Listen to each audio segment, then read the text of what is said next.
What is going on? It's Zedmot. I've got some fantastic news to share. We beat Forlorn Hope. Our mixed bag of player levels and player skills and ragtag crew of players managed to beat the hardest operation in the game. So my previous attack or operation video was really long. I mean, like, it was close to an hour, and a lot of people don't want to watch an hour show, and you can watch an hour of your favorite TV show. Someone on Reddit, for example, said it was as long as an episode of The Walking Dead. Now, clearly, I have better writing than The Walking Dead. They have better producing and actors and things, though. So, sorry, I'm not a big fan of that show, but it's just a good example of showing, hey, my thing's too long, and it was painful for me as well. I don't want to sit here on my desk and talk to myself for an hour. So, I brainstormed all morning, essentially, and came up with what I think is a decent solution. So what I'm going to try and do is I'm going to try to use a new format. I'm going to talk about one specific base, whether it be Redline or Green Court or Complex for that matter. It doesn't have to be a new base with barbed wire or a difficult base. It just has to be something that I find interesting, that I think my subscribers will find interesting. So that's what I'm going to do.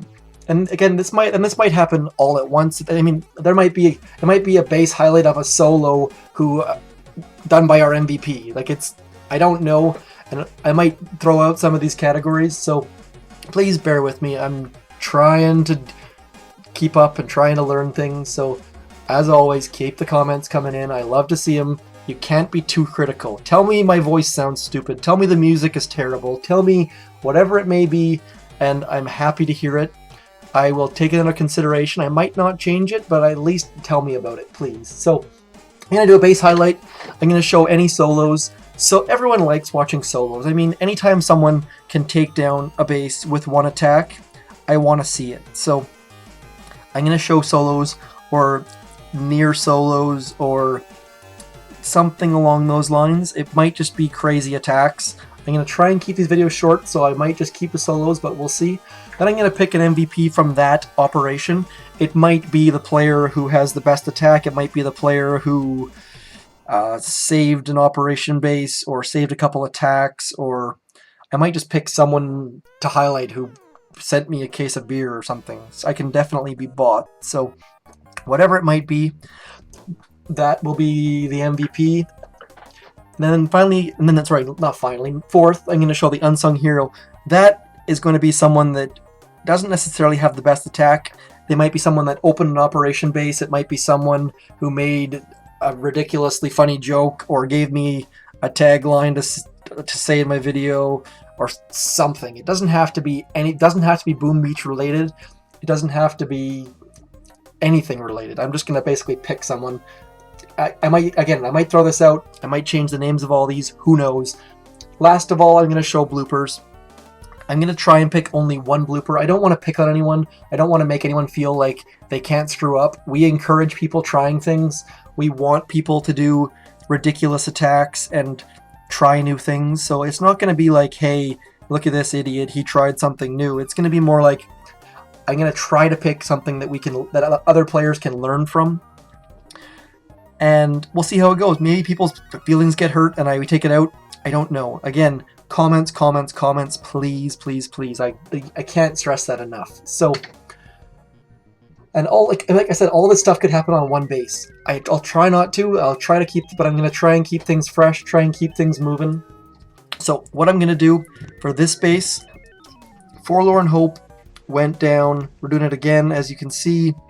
Low intel day with War Factory here, but we only had one sabotage, 41 attacks. It probably could have been down in 35 attacks, maybe even less, but we started to get silly and we considered playing Save the Core on Forlorn Hope, which we quickly kiboshed because we haven't beat Forlorn Hope yet. So the first goal was beat it, then we can start to do ridiculous things. So I'm going to start with Redline, and conveniently enough, I opened Redline.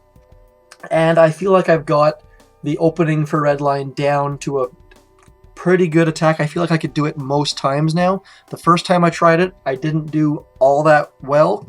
This time I did a little bit better. And I'm going to go at 1 speed to start with. So first let's have a look. We decided, looking at this, I'm going to let you guess which side we went. We went right. And the reason for that was, if we went left, we had all of these defenses on the right-hand side to deal with GBE. And there's just too many of them. So by going right, we had access to remove all these rocket launchers, the grapplers, the DC, and all we had to do was GBE 1 rocket launcher. So we went right, probably a little bit easier as well because there were fewer mortars on the right hand side. So what I did is I did the same thing. I did a 3 smoke drop, and now if you look closely at these 3 smokes, there are 4 valleys, 1 on the left, 1 on the right, and then 2 in the middle. And so what I decided to do was use those valleys for my markers for smoke. So you'll notice that I drop all my troops nicely covered by 3 smokes, and then I drop my smokes right in those valleys. Now this is using 11 smokes for a drop, which might be a little bit more than I should be, maybe, but the thing is I feel like I could do this attack every time. You'll notice there's nice coverage, they're nice and wide. The first time I did this I got 5.5 rocket launchers, and this time I actually miss a shock. If you watch, there's 5 shocks here, and if you watch, I miss the shock by that much on the shock launcher, and it destroys the left-hand side of my troops. But nonetheless, I managed to take out 7.5 rocket launchers with enough GBE to start the barrage and artilleries of that rocket launcher. So a fairly decent open. I think I can do better, but I feel like the drop I've got down, and I think that if anyone wants to do this attack, that drop is probably the easiest way to duplicate that and do it over and over again. If you have a different idea, or you have another video that shows that differently, please hit me up in the comments. I feel like comments are a common theme here. So let's go. Redline, I think we put it off for a while. Then Monkey Business came in. Monkey Business actually had a new tagline for us today. He was talking about how this was the first time he had gone near barbed wire, and the tagline he used was going under the wire. So this is his first ever time going under the wire. So let's speed it up. So his job was to clear mines and clear the mortars. Low level account does a great job. You'll notice he drops his health pack or med kit right on the wire, keeping those ladies alive. Removes the 3 mortars. Drops a ton of GBE on this rocket launcher back here. So a great attack, especially for a low level account. He did a fairly good size boost. I don't spend a lot of time talking of people's boosts, but the fact that he's got 192% GBE and he's only level 49 means that he must have boosted quite a few statues. If you want me to spend any more time on showing what people's stats are or what their statues are, please let me know. I'm going to skip over them for now. Again, send me a comment. You're going to keep hearing that from me over and over again. Next, Bank Mermic. I hope I said that right. He's a Swedish player. I don't know how to deal with those dots over the A. I think it makes it say yeah, bank. Yeah, whatever. We'll see. I'm sure he'll comment and tell me if I did it right or wrong. He comes in with an unboosted attack, low level account, unboosted. Now, if you watched Monkey's last attack, he had to use 3 smokes to drop. So what Bank does is he comes in, and we've now got these front 4 rocket launchers all marked. He just drops an artillery on the 2 to the left. He comes in with his smoke, starts out good, and then he has a few gaps. Not the good coverage, a little bit less GBE because he's unboosted though. So he comes in, clears 4 rocket launchers, I believe that was, or maybe even 5, and drops a bunch of GBE on that back rocket launcher. So very, very good attack, very well executed. And now if you look at this rocket launcher, you'll see we don't need to use any smokes for sure anymore. So that's going to save 3-4 smokes every attack after that. So a great hit by Bank. Now, carrying on, up the line we go. Shasha. Maybe it's Sasha. I'm not sure. I butcher his name every time. Sasha, I know you're going to watch this video. Please comment. Tell me how to say it. Now, this is also Sasha's first time. He does a no flare flag drop. That way, and the beauty of doing a no flare flag drop is that you're always going to have your boats on the right hand side of this line. If you do it manually, you're not 100%. Like, see this line right there? By using no flares, you're always going to get all your troops as far right as you can. So using flags is a great way to go if you're not 100% confident on your drops. So he uses Ruka, or Rifle Zuka as some of you may call it. Six of one, half a dozen the other. Comes in, clears the whole right side. It's his first time going under the wire, so he uses a shock instead of a health pack. And either his shock expired or he just missed the edge of the fence. Either way, not 100% clean through the fence, but still, clears most of the right side, saves us a ton of GBE. He then used his gunboat energy on the right side rocket launchers instead of the left. Not a huge deal, but again, just awareness of what's going on. Moving up the list.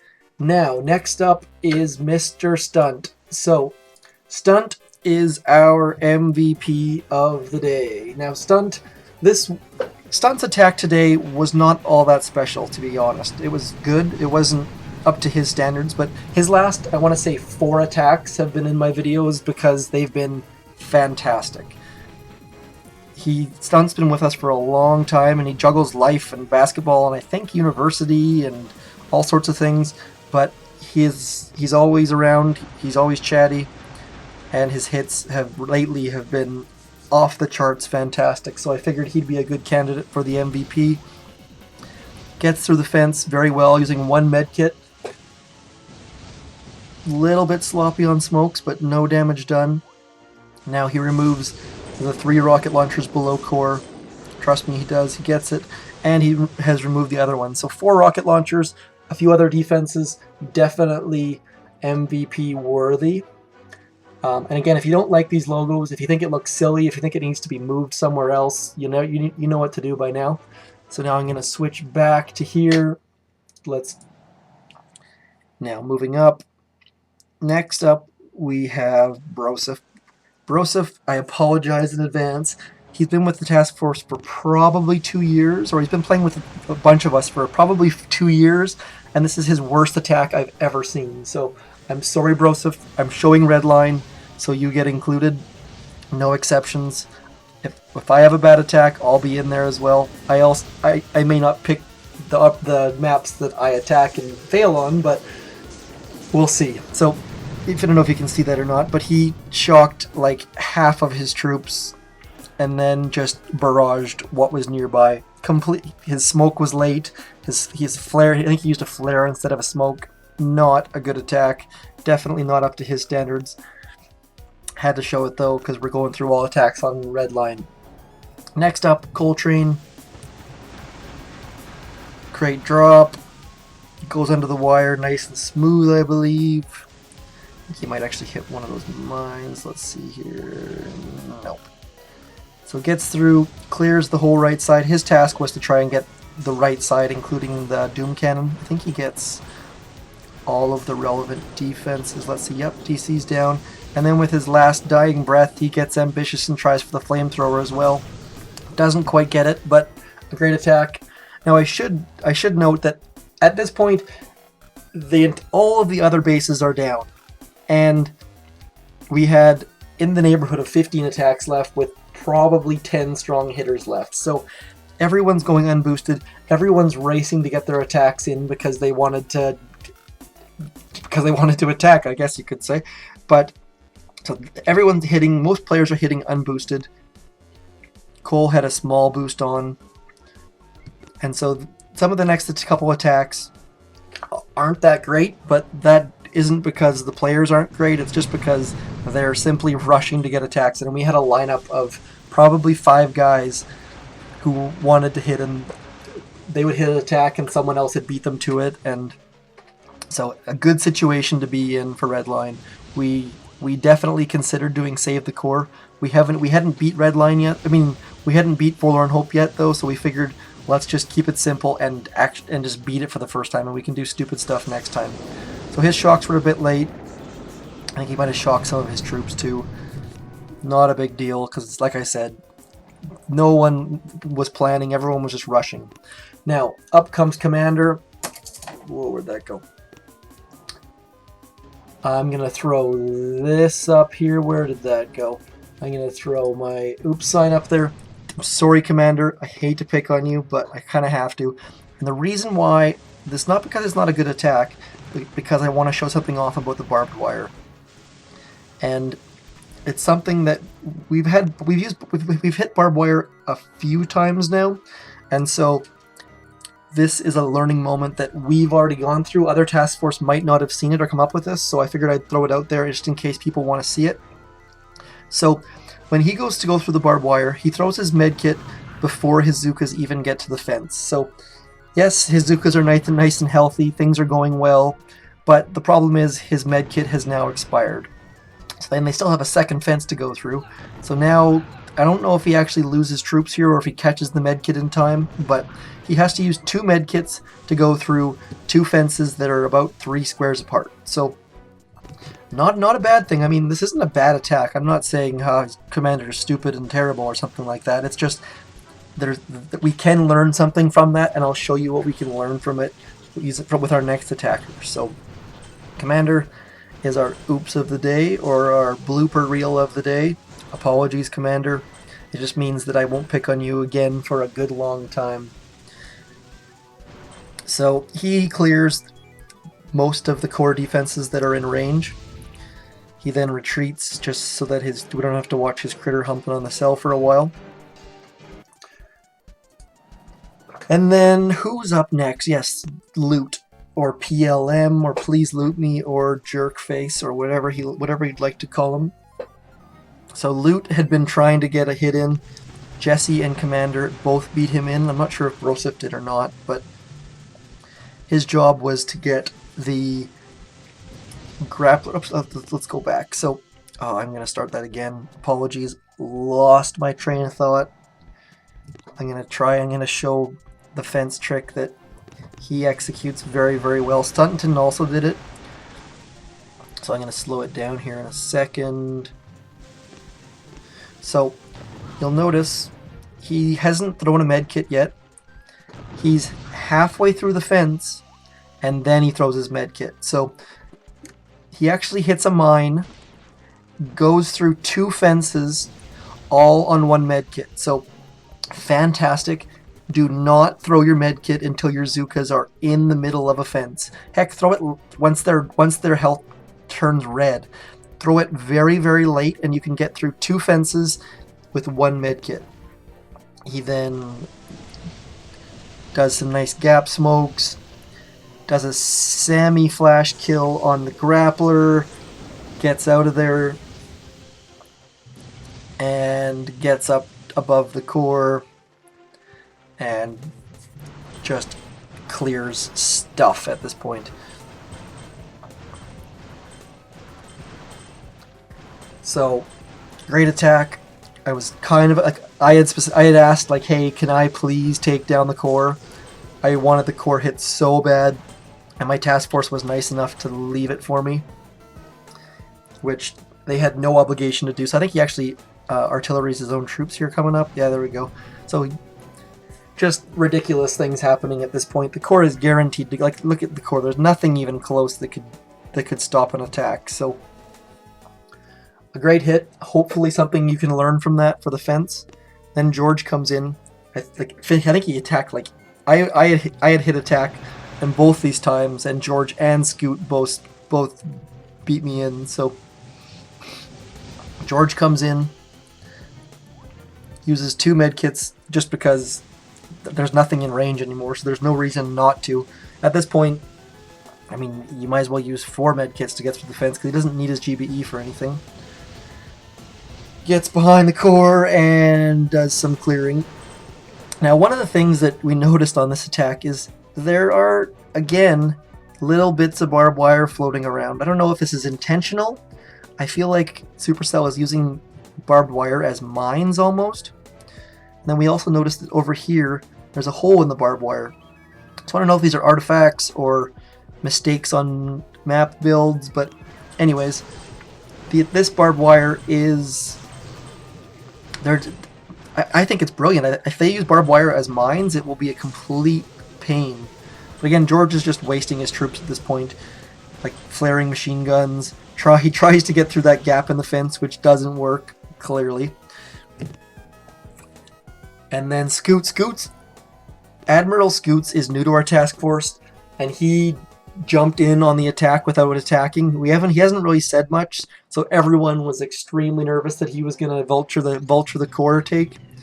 And someone, I don't know if anyone has, someone actually used a term that I won't repeat, that is it called a core, and then a word that rhymes with core that is not fit for our younger audiences, which made me laugh because I had never heard it before. But basically another word for a vulture that steals the core hits, or a player that only ever does core hits. So don't be one of those. He's just doing a victory lap at this point, so he got a bunch of us laughing. So I think the shield at this point, I don't know where that lady was going. That's another Heather moment. So he's just burning down the core at this point. And then he decides enough is enough, time to try and go through the gap. Mind the gap. And he clears the boom cannons, and now the core is basically unprotected. I think it's at 9 million health at this point. So definitely not a gimme, but I did the only thing that I could think of doing, and that is I hit the core with my favorite troop. So I'm going to show you that now. So here we go, I recorded it live. You'll see I've got nothing but rifles loaded. I had a fairly, show me what you've got, a little Rick and Morty reference for the fans. So I actually put a pretty big boost on, because doing 9 million damage with rifles takes a long time. I think I lost one here, yeah. I think I only lost 1 or 2 the whole time though. So doing the old seesaw flares. I had a ton of GBE here. I used way more GBE than I needed to. I just wanted to get up there with all my troops, and I just way overcompensated. So one of the things of note is that rifles do not need to be health packed or med-kitted through a fence. They have about double or triple the health of Zookas, so they're faster. So they get through, they get under the wire, no problem at all. At this point, I'm just trying to keep them alive. I already lost 2, and I did my math based on having all of them, so not a big deal, but I think I counted that I needed 133 seconds or something like that, and I think I might have counted wrong as well, so I don't know, maybe it was 2 minutes and 33 seconds. Anyways, I'm just wasting GBE at this point, making sure that they don't do something ridiculous and die. And then we'll put it in fast motion here in a second so you can watch rifles at 4 times speed. Sorry about the music, I'm sure it's terrible, but the game sounds. And obviously my panning about the map when I'm at 4 times speed needs to be a little bit slower, so apologies, but they're just blasting the core, and everyone in our task force was making bets about whether it would go down or not. Much slower in live, so I tried to speed it up as best I could. The timer got pretty low, I think we're under 30 seconds by the time it's ready to go down. Drop 2 smokes just for the fans, and then Redline goes down. Triangle 9, our first ever completion of Forlorn Hope, using, of course, Johnson's. So a very good moment, very happy times in our task force. We've been working for that for quite a while, so yeah, it was definitely a good time. Now, all I have left is, we're going pretty quick. What are we at here? We're at 24 minutes. Still fairly long, but the last thing I'm going to show is our, let's get it. I'm trying to hurry. I apologize. I'm already talking too much. Where did it go? Where did it go? So, for our unsung hero of the day, I'm going to show over 9. Now, this may seem like a ridiculous attack to pick as the unsung hero moment, but one of the things I wanted to show was over 9 has our chat app installed. He's got Line installed. I think he was at work. I sent him a message and said, hey, can you take Torrent down? Within minutes, he was in the game. He used his GBE and took it down. So by taking Torrent down, we then had one operation base up. There wasn't gonna, everyone could focus, everyone got excited because there's only one base left. It's sort of a ridiculous thing to pick for the unsung hero, but Over 9 is a great guy, great player, and the fact that I just wanted to highlight the fact that having a chat app that allows you to contact players. I mean, he got a notification from me when he was at school or at work or something, jumped in the game and took out the base within like a minute. So very useful. If your task force doesn't have a way to communicate outside the game, I'd highly recommend installing it. Otherwise, I'm going to cut my video short here. That was Forlorn Hope by Triangle 9. I believe we have a spot. Let's have a look. Nope, where we don't have a spot at the moment. But please keep an eye on us. We'd love to have you. Where are we at here in the standings? We started at 385th, I think. We're now up to 239. Rising quickly. What are these guys doing above us? They are doing dead end. So we're gonna pass them today, I assume. We're always looking for new players. Always looking for people who, like, we got chats happening like crazy. So always looking for players who are going to be online, are going to heckle or joke or have good hits, and by all means, come join us, send me a comment, tell me what I'm doing wrong. That is my operation video for Forlorn Hope. I hope you like it. I hope you like my new format. If you don't, please give me some criticism. Love to hear it. Tell me what I'm doing wrong. I am out. Thank you very much.